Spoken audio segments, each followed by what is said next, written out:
હોળી રાખની આમાં બરાબર આપણે બધાએ એક વખત જોરદાર જયઘોષ કરીએ, ભારત માતા કી જય જય વંદે. મજા આવે છે.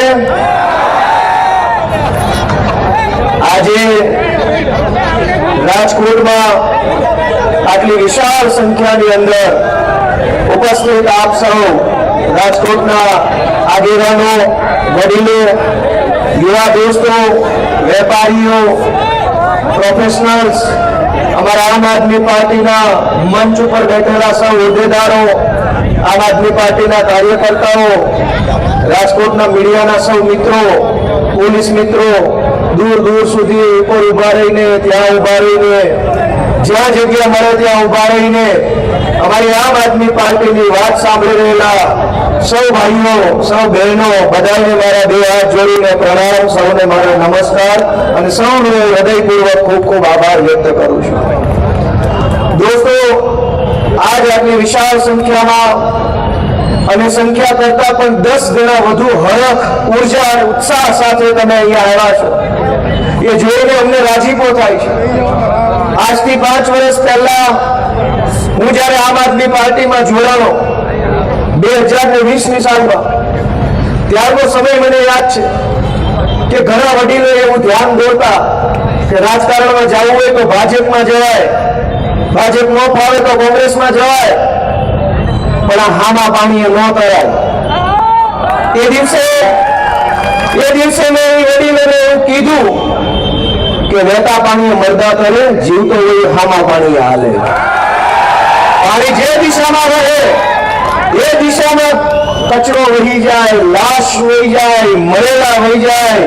પાણીની દિશામાં જીવતો માણસ ન હાલે, જીવતો હોય હામો હાલે. પાણીના બે ભાગ કરીને હામો હાલે. દોસ્તો, અમે જે દિવસે રસ્તે હાલવાની શરૂઆત કરી ત્યારે અમને અંદરથી વિશ્વાસ હતો કે અમારો રસ્તો સાચો છે, અમારો વિચાર સાચો છે, અમારી દાનત સાચી છે.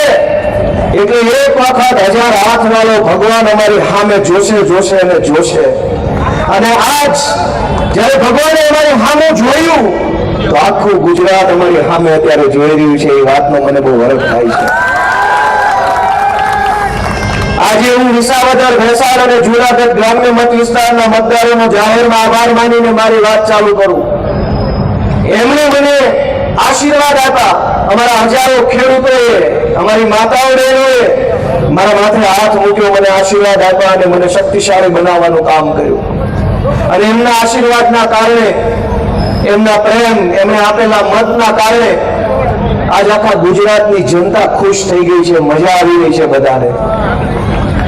આમ જોઈએ તો રાજકારણમાં કોઈ વ્યક્તિ ધારાસભ્ય બની જાય એની જનતાને કઈ ખુશી થતી નથી. જે બન્યું એ બન્યો, ન બન્યો એ બીજી વાર બનશે. પબ્લિકને હું કેટલાય વર્ષોથી અનેક લોકો ધારાસભ્યો બન્યા, પણ કોઈ ધારાસભ્ય બને એની જીતની ખુશી 2 મહિના સુધી હાલી નથી. હું એ પહેલો સૌભાગ્યશાળી માણસ છું કે 23 તારીખે પરિણામ આવ્યું અને 2 મહિના પૂરા થયા તો એવો ને એવો માહોલ, એવી મજા આવે છે. અને આખા ગુજરાતમાં હજારો લોકો ખૂબ ખુશ થયા છે. જ્યાં જોયો ત્યાં મજા છે. લોકો ખૂબ ખુશ છે. એનું કારણ શું? ગોપાલ ઇટાલિયા ધારાસભ્ય બની જાય એમાં જનતાને હરખાવા જેવું શું હોય? વળી હું હરખાવ, મારો પરિવાર હરખાય, એ સ્વાભાવિક બાબત છે. પણ જનતાને હરખ કઈ વાતનો છે? એનો હરખ એ વાતનો છે કે છેલ્લા 30 વર્ષથી ગુજરાતમાં આપણા સૌના મતથી બનેલી ભાજપની સરકારે દાબ દબાણ અને દંડાની સરકાર ચલાવી. કોઈ માણસને બોલવા નહીં દેવાનો, કોઈ માણસને અવાજ નહીં કરવા દેવાનો. જનતાને તો દબાવે પણ ભાજપના નેતાનું પણ ગળું દબાવીને બોલવા નથી દેતા એવી સરકાર ગુજરાતમાં બેઠી છે. સામાન્યમાં સામાન્ય વાત માટે કરગરવું પડે, હાથ જોડવા પડે, ફાયસા તાપા કરવું પડે. સરકારી અધિકારી અને નેતાના પગ પકડવાનું બાકી રહ્યું છે. ત્યાં સુધીના આપણને લોકોને લાચાર બનાવવાનું કામ સરકારે કર્યું છે. હું તમને એક દાખલો આપું કે ભગવાન આ દેશની અંદર આ દુનિયામાં એક બાળકને મોકલે, આપણા રાજકોટ શહેરમાં કોઈ સંતાનનો જન્મ થાય, એના જન્મની નોંધણી કરાવવામાં 10-10, 20-20 ધક્કા ખાવા પડે, પૈસા આપવા પડે. ભાઈ સાહેબ, બાપા, અમારા રમેશના ઘરે બાબલો આવ્યો, એનું નામ અમે કુમાર રાખ્યું છે, લખો અને બાબલાના જન્મ તારીખનો દાખલો કાઢી આપો. પણ અવળું વિશાળ સરકારી તંત્રમાં એવી સંવેદના નથી રહી, નેતામાં માનવતા નથી રહી કે આવું નહીં જેવા કામ માટે ધક્કા ખવડાવવાના. જન્મના દાખલામાં ધક્કા ખાવાના, મરણના દાખલામાં ધક્કા ખાવાના, આધાર કાર્ડનો સુધારો કરાવો તો એ મારા બાપ હવે કાંઈક કરી દેવા હાથ જોડવા પડે, ઉપરથી પૈસા આપવા પડે. બહુ મોટા મોટા કામની હું ચર્ચા નથી કરતો, હું તો આ નાના નાના કામમાં હાથ જોડવા પડે છે. એવી લાચાર બનાવી દીધી જનતાને કે હાથ જોડ્યા વગર, પૈસા આપ્યા વગર, ભાઈ સાહેબ બાપા કર્યા વગર આપણું કોઈ સાંભળવા તૈયાર નથી. અને છતાંય સહેજ બે શબ્દો બોલો તો પોલીસ બોલાવી લે, ખોટી એફઆઈઆરો કરે, જેલમાં મોકલી દે. કેમ બોલ્યો? ભાજપ ઉપર બોલાય જ કેમ? આવી રીતે હજારો લોકોને ડરાવીને, ધમકાવીને, બીકમાં રાખીને 30-35 વર્ષથી ભાજપની સરકાર ચાલે છે.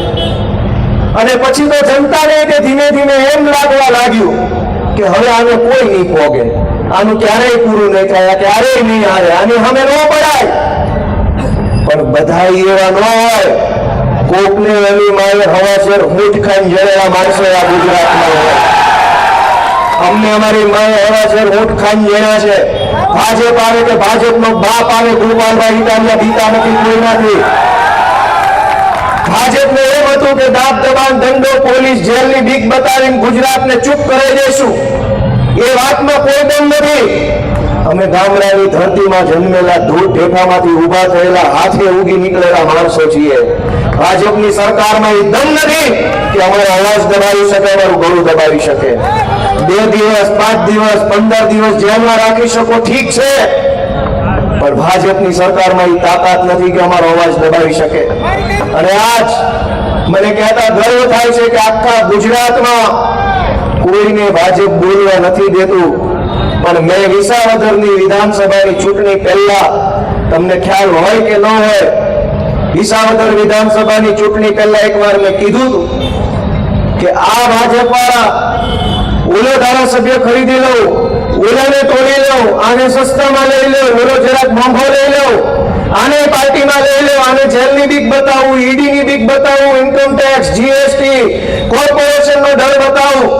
અનેક પ્રકારના ડર અને લાલચ બતાવીને આ ગુજરાતમાં ધારાસભ્યો તોડવા ફોડવાનું કામ ભાજપે કર્યું. મેં એમ કીધું છે કે ગુજરાતમાં નહીં, આખા ભારત દેશની ભાજપ પાર્ટીમાં કોઈ માયનો લાલ હોય તો ગોપાલભાઈ ઇટાલિયન ડરાવી બતાવવું જોયું છે. આ ધારાસભ્યને ડરાવી બતાવે. વિસાવદરની માઈએ મારી ઉપર હાથ મૂક્યો છે. હવે તાનાશાહોની તાકાત નથી કે ગોપાલ ઇટાલિયાનો વાળ વાંકો કરી શકે. દોસ્તો, સમય આવી ગયો છે, નિર્ણય લેવાનો સમય આવી ગયો છે. કેટલા વર્ષોથી આપણે બધું સહન કરતા જીવીએ છીએ. સોસાયટીના પાર્કિંગમાં, આપણા પાર્કિંગમાં કોઈ બીજો બાઇક મૂકી જાય તો નથી સહન કરતા આપણે. કોઈ બાંધવાનું થઈ જાય એમાં કેવી રીતે એ મૂકી, હવા કાઢી નાખવું. આપણા પાર્કિંગમાં કોઈ બાઇક મૂકી જાય એ આપણને પહોંચાતું નથી. પણ આવા રૂડા રૂપાળા રંગીલા રાજકોટ શહેરની અંદર કચરાના ઢગલા, પાણી આવે નહીં, ખાડાવાળા રોડ, એ બધું આપણને કેમ પહોંચાય છે? એક નાની એવી ગાડી આપણી જગ્યાએ પડીને તો આપણાથી સહન ન થાય. રોડ કેવા છે, કચરો કેવો છે, સુવિધા કેવી છે, બધું જ આપણે કેમ સહન કરી લઈએ છીએ? એ મારે તમને બધાને પ્રશ્ન પૂછવાનો છે. દોસ્તો, તમે એક વાતનો વિચાર કરો કે આ બેઠેલા બધા માણસોએ, મેં પણ જીવનમાં ભાજપને અનેક વખત મત આપેલા છે. આપણે બધાએ આપ્યા. ભાજપને મત આપવાની શરૂઆત આપણે બધાએ આજથી 20 વર્ષ પહેલા કરી હતી. લગભગ લોકોએ 20 વર્ષ પહેલાથી ભાજપનું બટન દબાવવાનું ચાલુ કર્યું. એક વાત તમારા મેમરીમાંથી બહાર કાઢો કે આજથી 20 વર્ષ પહેલા તમે જે ભાજપના નેતાને પહેલી વાર મત આપ્યો હતો, ઈ ભાજપના નેતા અને એના છોકરા ક્યાં પહોંચ્યા અને 20 વર્ષમાં તમે ક્યાં પહોંચ્યા એટલું તો વિચારો. જે લોકો આજથી 20 વર્ષ પહેલા તમારો મત લઈ ગયા એના છોકરા વિદેશમાં સેટ થઈ ગયા અને તમારા છોકરાને ભણવા માટે રાજકોટમાં ખારી સરકારી નિહાળે નથી વધી. આ પરિસ્થિતિ ક્યારે ઊભી થઈ કે બધાય લોકોએ ભાજપ જે ચૂંટણી હોય એ બટન દબાઈ કર્યું. આજ હું પરિસ્થિતિ છે. આપણને દુઃખ લાગે, આપણને એમ થાય કે આવું દુર્ભાગ્ય. તમે ખાલી કલ્પના કરો કે કરોડો લોકો શહેરોમાં રહે છે, ગુજરાતના અમદાવાદ કે રાજકોટ કે સુરતમાં. માવતરની એવી ઈચ્છા હોય કે બાપ દાદાનું ગામ મેલીને રાજકોટ તો મજબૂરી વશ આવવું પડ્યું 2 પૈસા કમાવા કે કંઈક નોકરી ધંધા માટે. પણ મારી જેમ મારા છોકરાએ ભટકવું ન પડે, લાચારી ન કરવી પડે, મારી જેવી વેઠ ન ઉતારવી પડે તો હું મારા છોકરાને કંઈક 5 ચોપડી સારું ભણાવું. પણ ક્યાં ભણતર? સરકારી શાળાના કોઈ ઠેકાણા આ ભાજપની સરકારે શહેરોમાં રહેવા નથી દીધા. અને પ્રાઇવેટ શાળા ગુંડાઓની માફક ફી ઉઘરાવે, ફી ન ભરો તો તમારા છોકરાએ ભેદભાવ કરે. શાળામાં માનવતા મરી ગઈ છે. એ શાળા નવા નાગરિકનું સર્જન કેવી રીતે કરશે? તમે તમારા આત્માને પૂછો કે જે શાળામાં 5,000, 10,000 કે 20,000 રૂપિયા ફી ભરવાની બાકી હોય અને એ શાળાના સંચાલકો તમારા 5મા, 7મા, 8મા ધોરણમાં ભણતા છોકરાએ ભેદભાવ કરે, ક્લાસની બહાર બેસાડે, એની ઉપર ટોર્ચર કરે, એની ઉપર દાદાગીરી કરે. આ તો કેવી માનવતા ને કેવી સરકાર ને કેવી વાત. છતાંય આપણા પેટનું પાણી નથી હલતું કે આપણા ફૂલ જેવા છોકરાઓને ભણવાની વ્યવસ્થા સરકારમાં નથી. અવળો મોટો વિશાળ ભારત દેશ, 140 કરોડની જનસંખ્યા, ગુજરાતની રાજ્યની સરકારનું 4 લાખ કરોડ રૂપિયાનું બજેટ અને એક આપણા છોકરાને આ ચોપડી સરકાર નહીં ભણાવીએ કે તો કેવી વાત થઈ? આઝાદીના 75 વર્ષ પછી જો ભણવા માટે આંદોલન કરવા પડે, પીવાના પાણી માટે આંદોલન કરવા પડે, હારા રોડ માટે આંદોલન કરવા પડે તો જીવતરમાં ધૂળ પડી ભાઈ જો આવી જ વસ્તુના આંદોલન કરવાના હોય તો. આ ભાજપવાળા આપણને વિશ્વગુરુ બનાવવાના સપના બતાવે છે.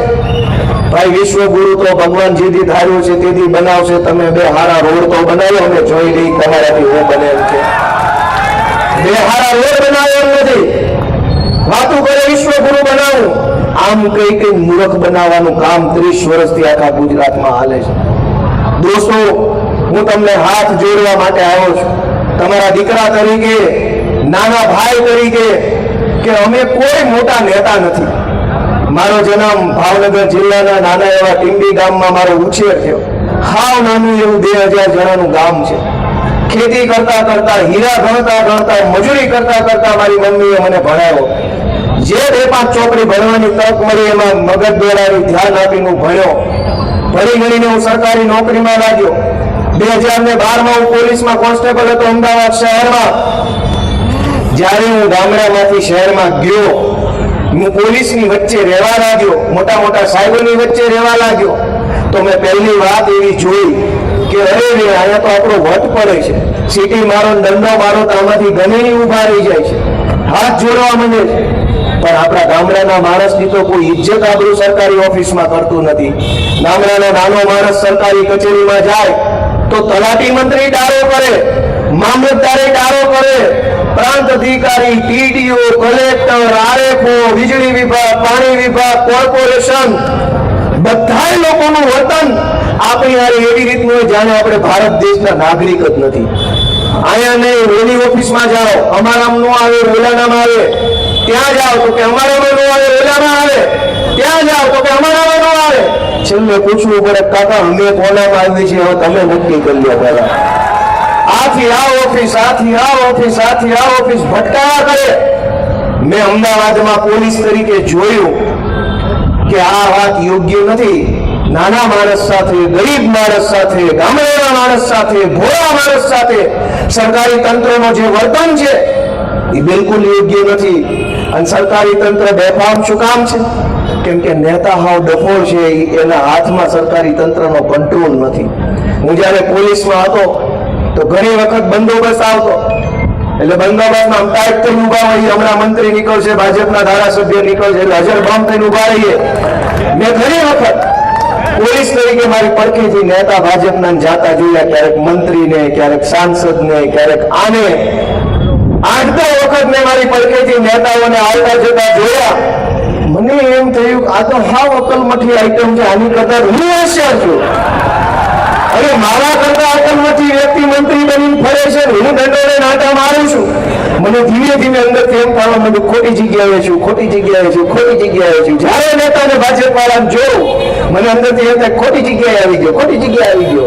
અને એક વખત પછી બાટલો છટક્યો, નોકરી મૂકી દીધી ને કીધું હાલો રાજકારણમાં આવે. જનતાના આશીર્વાદથી હું અહીંયા પહોંચ્યો.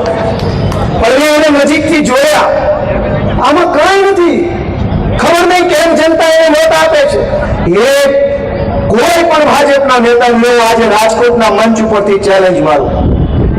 રાજકોટના કોઈ પણ ભાજપનો નેતા મોદી અને અમિત શાહનું નામ લીધા વગર, ભાજપનું નામ લીધા વગર 35 મિનિટ સુધી સમાજને લગતા કોઈ પણ વિષય ઉપર 35 મિનિટ એક ધારું ભાષણ કરી બતાવ્યો, માનું કે નેતા દમદાર છે.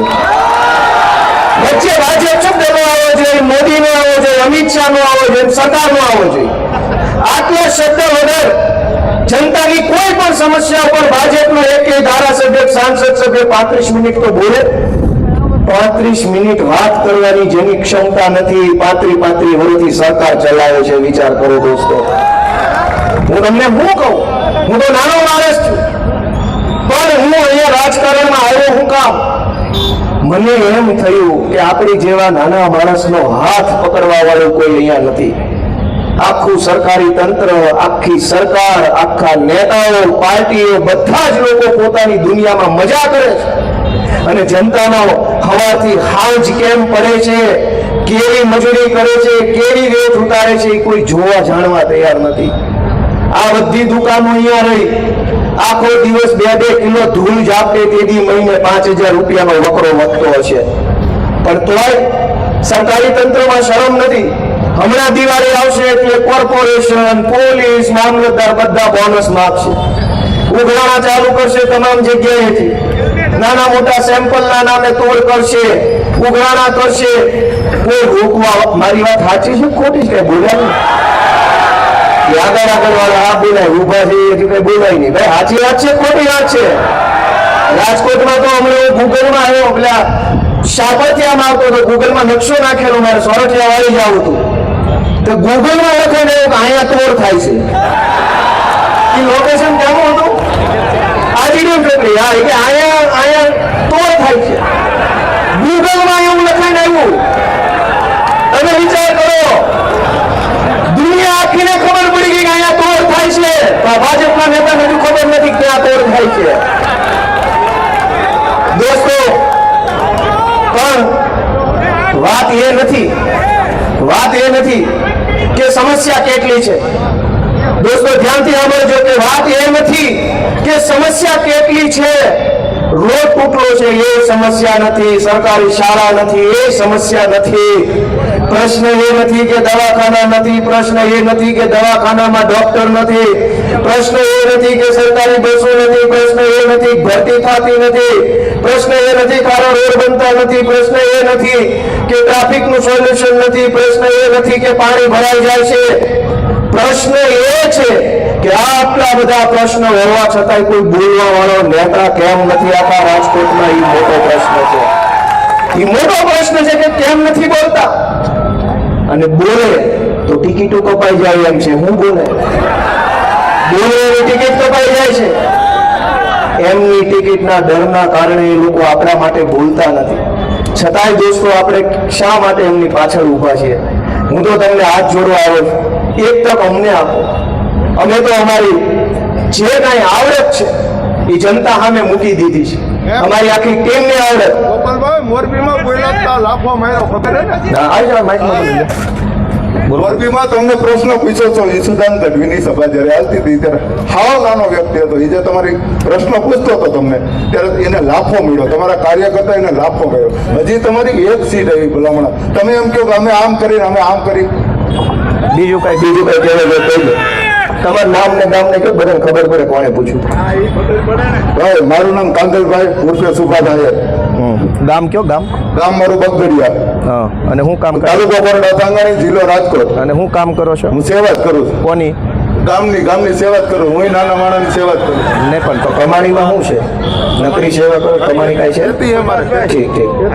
ભેગા થાય આપણે હા. વાત કરવી છે. લ્યો વાત કરો. સાંભળો ગોપાલભાઈ, હા લ્યો. સેવા જ કરવી હોય તો કાલથી આપણે બે ભાઈ કાલથી રાજકોટ થી કુવારવા હાઈવે લગી ગયા જાય. જો સુભાષભાઈ, હું હાઈવે છું, તમે હાઈવે.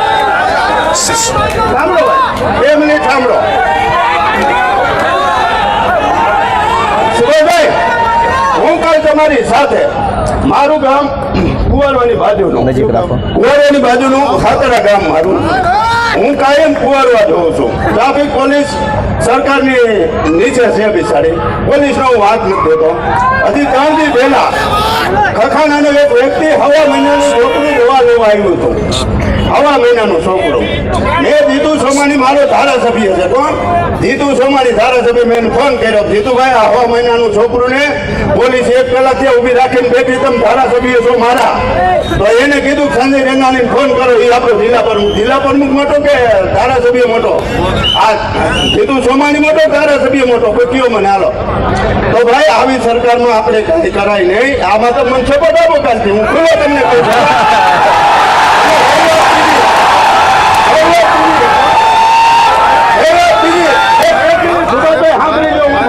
હું કેશુબાપાના નજીકનો માણસ હતો. કેશુબાપાનો કેશુબાપાએ મારા ગામના ભાણે કેશુબાપાને વિસાવદરથી મુખ્યમંત્રી બનાવ્યા. તે પછી આપણા નરેન્દ્રભાઈ મુખ્યમંત્રીમાં આવ્યા. 1 સપ્ટેમ્બરને બતાવો કે 1 સપ્ટેમ્બર બતાવો મને. અત્યારે ભાજપ ભેગો આજથી જાઓ.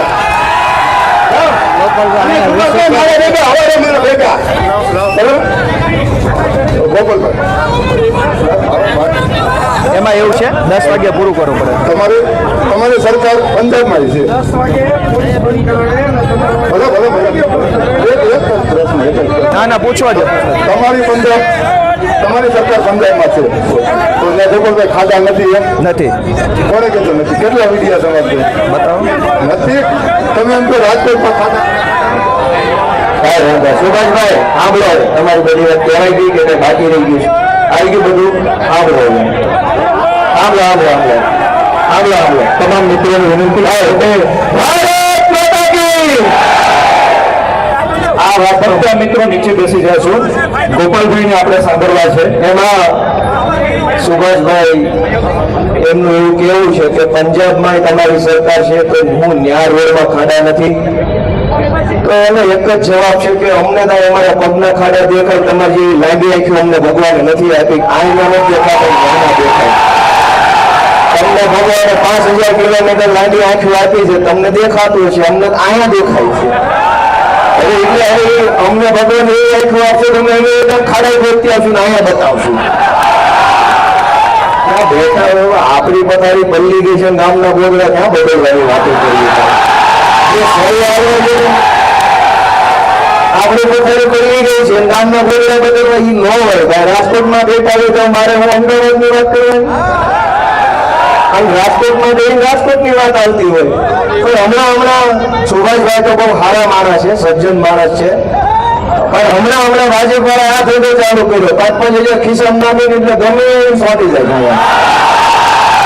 પણ અમને 5000 રૂપિયા મારી વાતો કરો છો, અમે 10,000 આપી જાઓ. પાટીલને પ્રશ્ન પૂછો છો, તમારા દમ હોય ત્યાં પૂછો. પાટીલને પ્રશ્ન રાજકોટના અગ્નિકાંડના આરોપી કઈ જેલમાં પૂર્યા છે? પૂછો પાટીલને પ્રશ્ન. 10,000 રૂપિયા હું આમાં આપું. ભાજપ વાળા 5,000ની પટ્ટી ખિસ્સા મૂકે, ગમે એવો પ્રશ્ન, અમને ક્યાં વાંધો છે? પણ આપણે 10,000 રૂપિયા પૂછો. સંઘવીને પ્રશ્ન, ગંભીરા ઉપરથી બ્રિજની નીચે તૂટીને જે મરી ગયા ને કઈ સહાય આપી તમે? આખા રાજકોટની અંદર ડ્રગ્સ વેચાય છે, બેફામ યુવાનોનું જીવન બરબાદ થાય. એટલે હું 10,000 રૂપિયા ખિસ્સામાં નાખું. પૂછો જાઓ ભાજપ વાળાનો પ્રશ્ન. ગોપાલ ઇટાલિયાને પ્રશ્ન પૂછવાથી ગુજરાતની જનતાનું ભલું થતું હોય તો આખો મહિનો અહીંયા બેસી જવા તૈયાર છું. બધા આવીને મને પૂછી જાઓ. પ્રશ્ન જ્યાં પૂછો એને ત્યાં પૂછો મારા વાલા, તો ગુજરાત આખું સુખી થાય. મારી સરકાર આવે તેથી મને પૂછજો, આ જેની છે એને પૂછો, પણ ના પ્રશ્ન પૂછો બીટા ભાંગી નાખે પોલીસ વાળા રાતે લૂંટાવે ભલા. એટલે અમને પૂછો એમાં કઈ કોઈ મહાનતા નથી. અમને પ્રશ્ન પૂછો એમાં મહાનતા નથી. બહુ મૂછે વળ ચડતો તો પૂછો છીએ પાટીલ ને જો પાછા આવવા દે તો કેજો મને. અમે તો સીધા માણસો છીએ, ભોળા માણસો છીએ, ગામડાના માણસો છીએ, નાના માણસો છીએ. સંઘર્ષ કરીને અહીંયા પહોંચ્યા. અમે ગામના ગળા કાપીને અહીંયા નથી પહોંચ્યા. અમે ભૂમાફિયાઓની જેમ જમીનો ઉપર કબજા કરીને અહીંયા નથી આવ્યા. અમે કોઈની જમીનો ઉપર પચાવી નથી લીધી. અમે ડ્રગ્સ વેચીને અહીંયા નથી આવ્યા. અમે દારૂ વેચીને અહીંયા નથી આવ્યા. અમે બાળકોના શિક્ષણ માફિયાઓ જેવું કામ કરીને અમે અહીંયા નથી આવ્યા. મારી ઉપર 30 જેટલી એફઆઈઆર છે. 15 જિલ્લાની જેલમાં રહ્યો, જનતા માટે સંઘર્ષ સહન કર્યો. તેથી જનતાએ આશીર્વાદ આપી મને અહીંયા બેહાડે છે. જનતાએ આશીર્વાદ આપીને મને બેહાડે છે. ભાજપની સામે વિસાવદર વિધાનસભાની ચૂંટણીમાં આખા કાઠિયાવાડના ભાજપના નેતાઓ, આખા કાઠિયાવાડના ભાજપના ધારાસભ્યો, સાંસદ સભ્યો, ગુજરાતના મુખ્યમંત્રી, ગુજરાતના ગૃહમંત્રી, ગુજરાતના પ્રદેશ પ્રમુખ, ગુજરાતના કૃષિ મંત્રી, ગુજરાતના વાહન વ્યવહાર મંત્રી, ગુજરાતના પાણી પુરવઠા મંત્રી, આખા ગુજરાતના ભાજપના 400 જેટલા મોટા મોટા નેતાઓ વિસાવદરની બજારોમાં આટા મારતા હતા. એમ કહેતા હતા ગોપાલ ઇટાલિયાને ચૂંટણી ન જીતવા દેતા. એમ છતાંય એ 400 નેતાઓનું અભિમાન તોડીને ગુજરાતના ખેડૂતો, વિસાવદરના ખેડૂતો, એ ખેડૂતના દીકરાએ આશીર્વાદ આપ્યો. ત્યારે હું અહીંયા આવીને ઉભો રહીને બોલી શકું એમ છું. નહીતર 2017ની સાલમાં ગુજરાતની વિધાનસભાના અધ્યક્ષે એ વખતના મારી ઉપર પ્રતિબંધ મૂક્યો. 2017માં એવો નિર્ણય થયો ગુજરાતની વિધાનસભામાં કે ગોપાલ ઇટાલિયાને વિધાનસભા પર નો એન્ટ્રી પ્રતિબંધ. 17 થી લઈને 25 સુધી હું ક્યારેય વિધાનસભાના મેઇન ગેટથી અંદર ન જઈ શક્યો. શું કામ? કે મારી ઉપર પ્રતિબંધ મૂક્યો. પણ સત્તાની તાકાત એટલી જ છે કે એ 3 લીટી લખે અને મને ન આવવા દે. પણ જનતાની તાકાત, સત્તાની તાકાત કરતા મોટી તાકાત છે. વિસાવદરની માયુએ, વિસાવદરના માવતરે મારી ઉપર હાથ મૂક્યો તો ભાજપની ઢેલાની હાકડી તૂટી ગઈ. વાસ્તે ગાસ્તે વિધાનસભામાં મારી એન્ટ્રી થઈ. દોસ્તો, હું અહીંયા ઉભો રહીને આજ બોલું છું તો એ તાકાત જનતાની છે, ગામડાના માણસની તાકાત છે, ગરીબોની તાકાત છે. સામાન્ય માણસની તાકાતના દમ ઉપર ગોપાલ ઇટાલિયા, ઈશુદાન ગઢવી, પ્રવીણ રામ, રાજુભાઈ કરપડા, ચૈતર વસાવા, આ લોકો કોણ છે? એ જનતાની તાકાત છે. અમારામાં તાકાત નથી. તમે અમારા પાછળ ઉભા છો, તમે અમારી હારે ઉભા છો એટલે અમે લડી શકીએ છીએ. હું બધા મિત્રોને કહેવા માંગુ છું, સુભાષભાઈ, આજ હું ભાજપમાં હોત ને ભાજપમાં નહીં બોલતો તો તમારી હિંમત થાય નહીં લડવાની? બસ આજ ફરક ભાજપમાં ને અમારામાં છે કે અમે અહીંયા નો ડાઉટ મોરબીમાં ઘટના બની હોય એને બિલકુલ માન્યતા નથી કરતો. ખરાબ છે, એ ખોટું છે. એ તો 5000 કિસાન નાખે એટલે બોલે એ કઈ વાંધો નથી. એ બધું આમાં હાલતું જોઈએ રાજકારણ છે. જનતા એટલી જાગૃત વિસાવદર પછી થઈ ગઈ છે. દોસ્તો, હું તમને વિનંતી કરવા આવ્યો છું કે મેં મારી ટીમનું હું તમને રજૂઆત કરું છું. અમારી ટીમમાં ઈશુદાન ગઢવી, ચૈતરભાઈ વસાવા, હેમંતભાઈ ખવા, પ્રવીણભાઈ રામ, અમારા યુવરાજસિંહ જાડેજા, અમારા મનોજભાઈ સોરઠિયા, સાગરભાઈ રબારી, અમારા અજીતભાઈ લોખી, રાહુલભાઈ ભુવા, મોહિતભાઈ રંગાણી, અમારા દિનેશભાઈ જોશી, શિવરાજભાઈ બારસિયા, અમારા સંજયસિંહ વાઘેલા, અમારા દિલીપસિંહ, આ અમારા આગેવાનોની ટીમ છે. દોસ્તો, આ લોકોને જો ગાડી બંગલા પૈસા જોતા હોત તો ભાજપ વાળા ગમે ત્યારે આપવા તૈયાર છે. પણ જેને ગાડી બંગલા નથી જોતા, જનતા માટે સંઘર્ષ કરવો છે, એવા લોકો અહીંયા સ્ટેજ ઉપર બેઠા છે. દોસ્તો, એવા લોકો આગેવાની કરી રહ્યા છે. આજ તમે એમ માનો કે મારે વડીલને દુઃખ સાથે કહેવું છે. ભાઈએ સારી વાત કરી. અમારા આગેવાન કાર્યકર્તા હતા વિજયસિંહ જાડેજા, આ રાજકોટના સૌથી મજબૂત, સક્રિય, સક્ષમ કાર્યકર્તા. હું તમને એક દુઃખદ ઘટના તો યાદ રાખજો દોસ્તો, રાજકોટમાં શું બન્યું. અમારા આમ આદમી પાર્ટીના કદાવર નેતા વિજયસિંહ જાડેજા અહીંયા કામ કરતા હતા આમ આદમી પાર્ટીનું. આજથી 20-25 દિવસ પહેલા સિવિલ હોસ્પિટલના અંદર ચાલતી ગોબાચારી, સરકારી દવાખાનામાં ચાલતી લાલિયાવાડીની રજૂઆત કરવા માટે આરોગ્ય અધિકારી પાસે ગયા, ગાડીમાંથી ઉતર્યા, 10 ડગલા હાલ્યા આરોગ્ય અધિકારીની ઓફિસે જઈને રજૂઆત કરવા જવા માટે કે આ દવાખાનામાં ખોટું થાય છે, દવા નથી, ડોક્ટર નથી, સાધન નથી, એવી રજૂઆત કરવા માટે વિજયસિંહ ગયા, ગાડીમાંથી ઉતર્યા, 5 ડગલા હાલ્યા, હાર્ટ એટેક આવ્યો, ન્યાન્યા પડી ગયા. એ વખતે અમારા કાર્યકર્તા ઇમરાનભાઈને હાજર હતા. તાત્કાલિક એમ્બ્યુલન્સમાં નાખીને સિવિલ હોસ્પિટલ રાજકોટમાં લઈ ગયા એમને વિજયસિંહને. અને દુઃખની બાબત જુઓ કે 70 રૂપિયાનું એક ઇન્જેક્શન હતું. 70 રૂપિયા વાળું એક ઇન્જેક્શન સરકારી સિવિલ હોસ્પિટલમાં નહોતું. એટલે સિવિલ હોસ્પિટલે કીધું બહારથી લઈ આવો. અમારા 10 કાર્યકર્તાઓ રાજકોટની બજારે ઇન્જેક્શન લેવા ગયા. 45 મિનિટનો ટાઈમ લાગ્યો. 45 મિનિટ પછી એક ઇન્જેક્શન માંડ આવ્યું.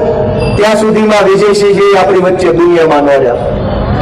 70 રૂપિયા વાળું ઇન્જેક્શન રાજકોટની હોસ્પિટલમાં હોત તો વિજયસિંહ જાડેજા જેવો કદાવર આગેવાના જે સ્ટેજ ઉપર બેઠા હોત ને આપણને એનો લાભ મળતો હોત. દોસ્તો, એમણે રોજગાર મેળો કર્યો. 300 કરતા વધુ છોકરાઓને કંપનીમાં નોકરી અપાવવાનું કામ કર્યું. અલગ અલગ કંપનીઓ જે છે રાજકોટની આજુબાજુ જીઆઈડીસી એની હારે સંકલન કર્યું. બધી કંપનીના આગેવાનો મળ્યા, હાથ જોડ્યા, સંકલન કર્યું, રોજગાર મેળાનું આયોજન કર્યું. હજારો છોકરાએ ફોર્મ ભર્યા. વચ્ચે ભલામણ કરી 300 જેટલા છોકરાને નાની મોટી નોકરીમાં જે માણસે લગાડ્યા એને 70 રૂપિયાનું ઇન્જેક્શન આજ રાજકોટની સરકારી દવાખાનામાં ન મળીને માણસ ગુજરી ગયા. તમે કોને પ્રશ્ન પૂછો છો? શરમ આવી જોઈએ 5000 રૂપિયા લઈને ગમે પણ લીધા. એક માણસ આ રાજકોટની અને કોણ ભાઈ બધા સાક્ષી છે એની વાતના. રાજકોટના છાપામાં આવ્યું, અવળી મોટી ગુજરાતની સરકાર, ભાજપના માણસો, 40 વર્ષ જૂની સરકાર, અને 70 રૂપિયા વાતે કોઈક માણસનો જીવ જાય તો તમે તમારા આત્માને પૂછો કે વ્યાજબી કેટલી વાત છે? આજ રાજકોટમાં અગ્નિકાંડ થયો. હું દાવા સાથે કહું છું, સરકારે લાશનો સાચો આંકડો બહાર ન થવા દીધો આજ દિવસ સુધી. જ્યાં ઘટના બને, જ્યાં દુર્ઘટના બને એની અંદર બસ ખોટા આંકડા બહાર આવે. ગંભીરામાં ઘટના બની, તક્ષશિલામાં બની, અહીંયા બની, ડ્રગ્સ વેચાય છે. તમે એક હેલ્મેટ પહેર્યા વગર બહાર નીકળો તો તમને અહીંયા માથા પર ચોકડીએ ને અહીંયા બીજા ચોકડીએ 4 ચોકડીએ પકડી લે.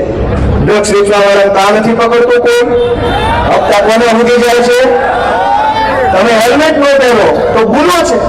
રાજકોટમાં ડ્રગ્સ વેચે તો માસીના ભાણિયા જેવી શાબાશી આપે છે, વાહ ભાણાવા સારું વેચાણ કરે. દોસ્તો, અમે એ લડાઈ લઈને નીકળ્યા. ગોપાલ ઇટાલિયા ધારાસભ્ય બનવા નીકળ્યો હોત તો કે દિવસનો વંડી ઠેકીને બની ગયો હોત. પણ મેં નિર્ણય કર્યો છે કે ભાજપની ભીખમાં આપેલી સીટ ઉપર તો જિંદગીમાં કાંઈ નથી બનવા, પટાવાળો બનવા નથી માંગતો. કોઈ વસ્તુ નહીં. ભાજપની ભીખના 1 કરોડ રૂપિયા ન જોઈએ, પણ મારા હકની પાવલીઓ છે ને તો બાંધીને લીધા વગર રહીશ નહીં. હું મારા હકની પાવલી માટે લડીશ. હકની પાવલીઓ છે તો છોડી નહીં દેવાનો આવે, પણ ભાજપની ભીખમાં 1 કરોડ રૂપિયા ન જોઈએ એવી તાકાત અમે જનતા સમક્ષ મૂકી છે. ત્યારે જનતાએ અમને આશીર્વાદ આપ્યા છે. દોસ્તો, હું તમને બધાને હાથ જોડવા આવ્યો છું. અમે નાના છીએ અનુભવમાં, ઉંમરમાં, રાજનીતિમાં. કંઈક અમારી ભૂલ થતી હોય તો તમે અમારો હાથ પકડજો, તમે અમારો કાન પકડજો, તમે અમને ઠપકો આપજો, તમે અમારું ઘડતર કરજો. પણ આ લોકોને મહેરબાની કરીને કાઢો. હવે આનો જવાનો ટાઈમ થઈ ગયો છે દોસ્તો. આને કાઢો. અમારી કોઈ ભૂલ હશે, અમારાથી જાણતા અજાણતા કંઈક કામ એવું થયું હશે જે નહીં કરવાનું હોય. તમે અમારા માવતર છો, તમે ગુજરાતનું નેતૃત્વ ઘડો, તમે અમારું ઘડતર કરો, તમે અમને શીખવાડો. તમારે જેવો નેતા જોઈએ એવા નેતા અમને બનાવો. છોકરાને ડોક્ટર બનાવવો હોય તો આખું ઘર નથી એની પાછળ લાગતું ડોક્ટર બનાવવાનો છે. છોકરાને એન્જિનિયર બનાવવાનો હોય તો આખું પરિવાર એ છોકરાની પાછળ એન્જિનિયર કેમ બને એના માટે મહેનત કરે છે. હું તમારો દીકરો છું, તમારે મને અને અમારી પાર્ટીને જે બનાવવાનું હોય એટલી મહેનત તો તમે અમારા માટે કરશો કે નહીં કરો? દોસ્તો, અમે કોઈ ખરાબ કામ કરવા રાજનીતિમાં નથી આવ્યા. રાજકારણમાં મારા 10 વર્ષ થઈ ગયા, આમ આદમી પાર્ટીમાં 5 વર્ષ થઈ ગયા. એક કાળી પાયનું જો મેં ખોટું કામ કર્યું હોત ને તો મને અહીંયા ઉભો રહીને ભાજપવાળા બોલવા ન દે, ક્યારનો જેલમાં ભરી દીધો હોય. 10 વર્ષની જિંદગીમાં મેં કોઈ પાવલીનું ખોટું કામ નથી કર્યું. અમારા ઈશુદાનભાઈ કે અમારા પ્રવીણભાઈ રામ કે અમારા મનોજભાઈ, અમારી આખી પાર્ટીના નેતાઓ એક પાવલીનું ખોટું કામ નથી કર્યું ને ત્યારે ભાજપની છાતી પર પગ રાખીને અમે ગુજરાતમાં બોલી શકીએ છીએ દોસ્તો. નહીંતર આ બધા પોલીસના જે કઈ અધિકારીઓ મોટા ભાગના નેટ ભાજપનું કામ કરે છે. નેટ હાવ ભાજપનું કામ કરે છે. નહીં જેવી વસ્તુમાં પકડી જાય છે. પણ તમે એક અરજી આપો કે સાહેબ મારા પ્લોટ ઉપર ગુંડાઓએ કબજો કરી લીધો છે, તો સાહેબ તમારા તરફેણમાં નહીં હોય, ગુંડાની તરફેણમાં છે. તમે ફરિયાદ કરો કે સાહેબ આ વાહે દેશી દારૂ વેચાય છે, તો જ્યારે સાહેબના વેવાય એવી રીતે એને હાચવે છે તમને જેલમાં પૂરી દે. તમે એમ કહો કે આ બાજુ ડ્રગ્સ વેચાય છે, સાહેબો ધ્યાન નહીં આપે. તમે એમ કહો એ સાહેબ શાળાવાળા મારા છોકરાને હેરાન કરે છે, ભણવા નથી દેતા, ફી માગે છે, કડક ઉઘરાણી કરે છે, મારી પાસે કાંઈ નથી સાહેબ, થોડોક સમય આપો. તો આ લોકો નહીં માને. સરકારી તંત્ર કોઈ તમારી સાથે નથી. તમે તમારી જાતને પૂછજો કે કોર્પોરેશનમાં બેઠેલા સાહેબો છે એ તમારા તરફેણમાં કામ કરે કે માથાભારે માણસો તરફેણમાં કામ કરે? મામલતદાર હોય, ટીડીઓ હોય, કલેક્ટર હોય, કમિશનર હોય, પીઆઈ હોય, એસપી હોય, પોલીસ કમિશનર હોય, મ્યુનિસિપલ કમિશનર હોય, વીજળી વિભાગ વાળા હોય, આ બધા જ લોકો માથાભારે માણસો સીધા આવીને તમારી યારે આડા હાલે છે. તમારું કોણ? આમ જનતાનું કોણ? આમ જનતાનો હાથ પકડવા વાળો કોઈ માણસ નથી. આમ જનતાની વાત સાંભળવા વાળો કોઈ નેતા નથી. તો તમે વિચારો કે તમારું કોણ? અને તમારો મન એમ કે અમારું કોઈ નથી, તો છાતીએ પાણી રાખીને કહી દેજો કે અમારો હવે હામળા વાળો આવી ગયો છે. દોસ્તો, વિસાવદરની જનતાએ ગુજરાતને એક નવો રસ્તો બતાવવાનું કામ કર્યું છે. હમણાં છાપામાં ટીવી મારી મને ઘણાએ પૂછ્યું કે ગોપાલભાઈ રાજકોટમાં આવવાના છે તો જૂના જોગીને સક્રિય કર્યા. એટલે મને એને પૂછ્યું ટીવી વાળાએ કે તમે રાજકોટમાં આવવાના છો તો જૂના જોગીને સક્રિય કરે, તમારું શું કહેવું છે? મેં કીધું કે સારામાં સારું હાવ મફત અને નવું મળતું જૂનું મોડલ હું કામ લેવું છે? જૂનું ભંગારમાં આપી દો અને નવું પડીકા પેક વિસાવદરથી રસ્તો ખુલી ગયો છે તમારા બધા માટે જ છે. હવે જૂનામાં કઈ મજા નથી. જૂનામાં કામ કરવું છે. નવો વિચાર, નવો રસ્તો, નવું નેતૃત્વ, નવી પાર્ટી, નવી ટીમ, નવું લક્ષ્ય. આપણે બધાએ ભેગા મળીને જે રાજકોટને ખરેખર રંગીલું બનાવવા માટે આગળ વધવું જોઈએ. દોસ્તો, હું તમને છેલ્લી અને હાવ મહત્વની વાત કહીને પૂરું કરું કે ગુજરાતમાં 40 વર્ષથી ભાજપની સરકાર છે. ટાઉન પ્લાનિંગના નામે 40% જમીન દરેક શહેરોમાં કાપી લે છે જબરજસ્તીથી. શહેરોની ફરતે જે ગામડા છે એ ગામડાના ખેડૂતોની 40% જમીન સીધી મફતના ભાવે બૂચ મારી જાય છે. હું મુખ્યમંત્રીને મળ્યો, મેં રજૂઆત કરી કે હું વકીલ છું, આખી કાયદાની ચોપડી 10 વખત વાંચીને આવ્યો છું. ટાઉન પ્લાનિંગ એક્ટમાં ટીપીના કાયદામાં એક પણ અક્ષર, એક શબ્દ એવો નથી લખ્યો કે 40% જમીન કાપી લેવી. છતાંય તમારી સરકાર 35 વર્ષથી 40% જમીન કાપી લે છે. એ જમીન શેના નામે કાપે છે? શાળા બનાવવાના નામે, દવાખાના બનાવવાના નામે, લાઇબ્રેરી બનાવવાના નામે. અને છેલ્લે શું થઈ જાય છે? એ કપાત થયેલી 40% જમીન એના મળતિયાઓને મફતના ભાવે લાણી કરે છે. લઈ જાઓ મારા પાણીઓ બધા લઈ જાઓ. ખેડૂતની મફતની જમીન પોતાના માનીતાઓને કરોડો રૂપિયાની ફાયદો કરાવવા આપી દે છે. શાળાના નામે જે જમીનની કપાત થાય છે એ જમીન પર કોઈ શાળા બનતા મેં નથી જોઈ. હું સુરતમાં લાંબો સમય રહ્યો, અમદાવાદમાં નોકરીમાં રહ્યો. મેં અમદાવાદ કે સુરતમાં ક્યાંય સરકારી નવી નિશાળ બનતા નથી જોઈ. જમીન હંમેશા એના પૈસાવાળા માણસોને વેચી મારે છે. અને ગુજરાતનું એક પણ શહેર ટાઉન પ્લાનિંગના નામે જમીન કાપી, એક પણ એવું શહેર નથી જે કાટ ખૂણે હોય. એરોની જેવા રસ્તા બનાવ્યા. તમે નવું શહેર બનાવો. ચંદીગઢ છે, જયપુર છે, સાઉથના ઘણા શહેરો છે. જૂના શહેરમાં કદાચ ટ્રાફિક કે ભીડભાડ વાળો એરિયા હોય, પણ તમે નવું બનાવ્યું છે એ આવું છે. રોડના ઠેકાણા નહીં, કાટખૂણા ઉપર કોઈ રોડ નહીં, કાટખૂણા પર બજાર નહીં, શાળા નહીં, ઠેકાણા નહીં. કરોડો રૂપિયા આપણા ખિસ્સામાંથી કાઢી અને તમે બધા તમારી આસપાસમાં રહેતા ભાજપના માણસને જોશો તો તમને ખ્યાલ આવશે કે આજથી 15 વર્ષ પહેલા જે માણસ સીટ વગરની સાયકલ લઈને ફરતા હતા ને એ આજે હેલિકોપ્ટરમાં ઉડવા લાગ્યા છે. તમે આજથી 15 વર્ષ પહેલા જે મજૂરી કરતા હતા, મહેનત કરતા હતા, કરકસર કરતા હતા, પાય બચાવવાની મહેનત કરતા હતા, અને તમે આજે પાય બચાવવાની મહેનત કરો છો. કરોડો રૂપિયા ખાઈ જાય છે. દોસ્તો, અમને એક તક આપો, તમારા આશીર્વાદ આપો. અમે કામ કરવા માંગીએ છીએ. ખોટું કરવાનું અમારું કામ નથી. અમે એટલો બધો સંઘર્ષ કરીને અહીંયા સુધી પહોંચ્યા છે. આ ગુજરાતમાં મારના બીકે કોંગ્રેસ વાળા અડધા ભાજપમાં ભળી ગયા, અને અડધા ખાનગીમાં ગોઠવાઈ ગયા છે. બધા ગોઠવાઈ ગયા. અમે એક જ એવા છીએ જે મારના બીકે નહીં, જેલની બીકે નહીં, કોઈ પણ બીકથી અમે ભાજપ હારે કોમ્પ્રોમાઇઝ કરવા વાળા માણસો નથી. દોસ્તો, તમે અમારી હિંમતની કદર કરતા હો, તમે અમારી આવડતની કદર કરતા હો, તમે અમારી સમજણ શક્તિ અને રાજનીતિની અમારી સમજ છે એની કદર કરતા હો, તો એક વખત આખું રાજકોટ અમારા માથે હાથ મૂકી દેવી હું તો તમને બધાને વિનંતી કરું છું.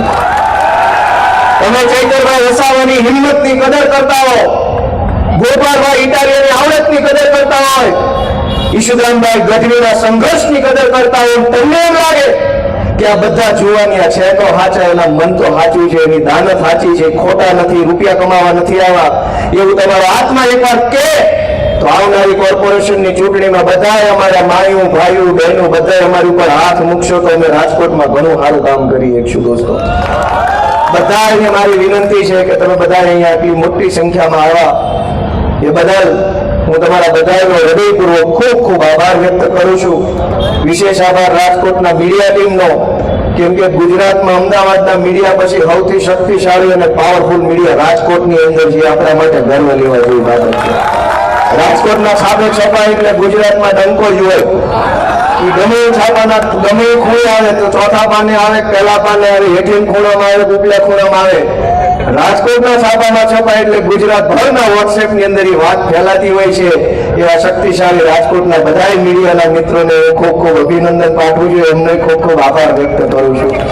અને આપ સૌ આટલી મોટી સંખ્યામાં પધાર્યા, અમારા સૌ કાર્યકર્તાઓ, અમારા માનનીય અજીતભાઈ લોખીલ, અમારા માનનીય નેતા રાહુલભાઈ ભુવા, અમારા દિનેશભાઈ જોશી, અમારા તેજસભાઈ ગાજીપુરા, અમારા ચેતનભાઈ કામાણી પોતે સીએ છે, પૈસાના હિસાબ કિતાબનું કામ કરે છે, અમારા સંજયસિંહ, અમારા દિલીપસિંહ, અમારા બધા યુવા નેતાઓ મોહિતભાઈ, તેજસભાઈ, ભાઈ શિવલાલભાઈ, અમારા બહેનો બધા બેઠા છે, બધાનું નામ આવડતું નથી, માફ કરજો. અમારા કરણભાઈ ગઢવી, ભાઈ વિવેકભાઈ, બધા ખૂબ સક્ષમ ભણેલા યુવાન વયના આગેવાનો છે. આ બધાએ નેતૃત્વ હાથમાં લીધું છે. તમે બધાએ પાછા ફરીથી એકવાર બધાનો આભાર વ્યક્ત કરું છું. ભારત માતા કી જય.